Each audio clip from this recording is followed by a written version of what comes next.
નીચે આને ટાયરમાં ખુલ્લીઓ નાખી દે છે. પેટ્રોલની પાઇપ તો આખી રીસે કાપેલી હતી. પોલીસ કમ્પ્લેન આપી, પોલીસે એ લોકોને કશું જ ના કીધું કે આપણું પોલીસ ડિપાર્ટમેન્ટ આખું પૈસા ઉપર જ છે. એ લોકોને સેલેરીમાં પૂરું નથી થતું. એ લોકોને આ ઉપરની સેલેરીઓમાંથી જ પૂરું થતું લાગે છે. કારણ કશું એક્શન નથી કર્યું પોલીસે આ લોકો વિરુદ્ધ. આટલા વખતથી આટલી લાંબી આટલી ફાઇલ બની શકી આ મેટરની, અને આ લોકો હજુ કરતા હોય તો મતલબ પોલીસ એમને કશું જ નથી કહેતી. જે જીવદયાના અલગ અલગ જે સંસ્થાઓ ચાલે છે, બધા ના પાડે છે. જેટલાને મેં કોન્ટેક્ટ કર્યો બધાએ કીધું અમે આમાં કશું ના કરી શકીએ. સોસાયટી મેટર કહેવાય એટલે કાં તો તમારે પોલીસને સંપર્ક કરવો પડે, કાં તમારા રિલેટિવને. હવે રિલેટિવ્સમાં હું કોઈના ઘેર વર્ષોથી નથી જતી, એટલે કોઈ આવવાનું નહીં. આજે 20-25 વર્ષ થઈ ગયા હશે, કોઈના ઘરે મેં પગ જ નથી મૂકતો. તો એ લોકોને અત્યારે હું એમ કહું કે આ મેટરમાં આવો તો કોઈ ના આવે. જેવી રીતે નવરાત્રિ ફંક્શનમાં પોતે જ બોલાયા હતા એ લોકો, જ્યારે મારા મધર હતા ત્યારે. બરાબર, આપણે પૈસા ભર્યા નવરાત્રિ, પ્રસાદમાં ઝઘડો કર્યો કે આના પ્રસાદ નહીં આપવાનું, ખરાબ કામ કરે છે. નહીં પ્રસાદ આપવાનું, નહીં આરતી આપવાની. મારા મધર ખુરશી પર બેસતા ને તો એમને પાડી દેતા, એમના કપડાં ખેંચ્યા હતા ભર નવરાત્રિ ચોકમાં કે તારી દીકરી ખરાબ કામ કરે છે.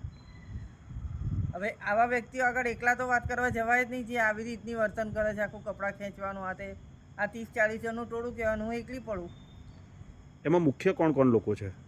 નરેન્દ્ર ઠક્કર, સુધા ઠક્કર, પછી રમેશભાઈ ભાવસાર, અને દલવાડી કરીને એક છે, પછી ઉપર છે જોશી, અને અમારા બ્લોકના જેટલા છે બધાના નામે પોલીસ સ્ટેશનમાં રાઇટિંગમાં આપેલા છે. આખા.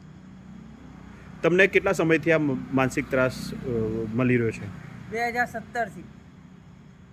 મારા ફાધરની ડેથ થઈ ત્યારથી ચાલુ ને ચાલુ, સ્ટોપ જ નથી કરતા લોકો.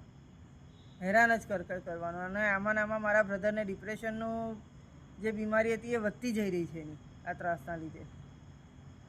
કે કોઈએ આમની જો આખી સોસાયટીમાં અમારી જોડે કોઈ જ નથી બોલતું. બધાને સ્પષ્ટ ના પાડવામાં આવી છે કે વાત જ નહીં કરવાની આમની જોડે.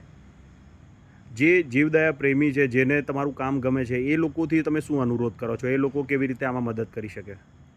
આની અંદર જે રીતે સોલ્વ કરી આપીએ તો એ સોલ્વ કરી આપે. અમે કંટાળ્યા છે આનાથી, આ મેટરથી. કે પોલીસ સુધી અમે વાત કરીએ છીએ તો પોલીસ તો મેન હોવી જોઈએ ને અમારી જોડે. અમે કયું ખરાબ કામ કરીએ છીએ ભાઈ?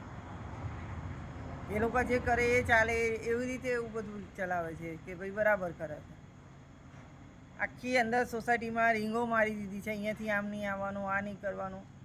ઇલીગલ બધું ઇલીગલ. આખી કેબિનો મોટી મોટી બનાવી દીધી છે. બગીચો હતો તો બગીચો અડધો ઇલીગલ કાપી નાખ્યો છે. કોઈની પરમિશન નથી લેતા.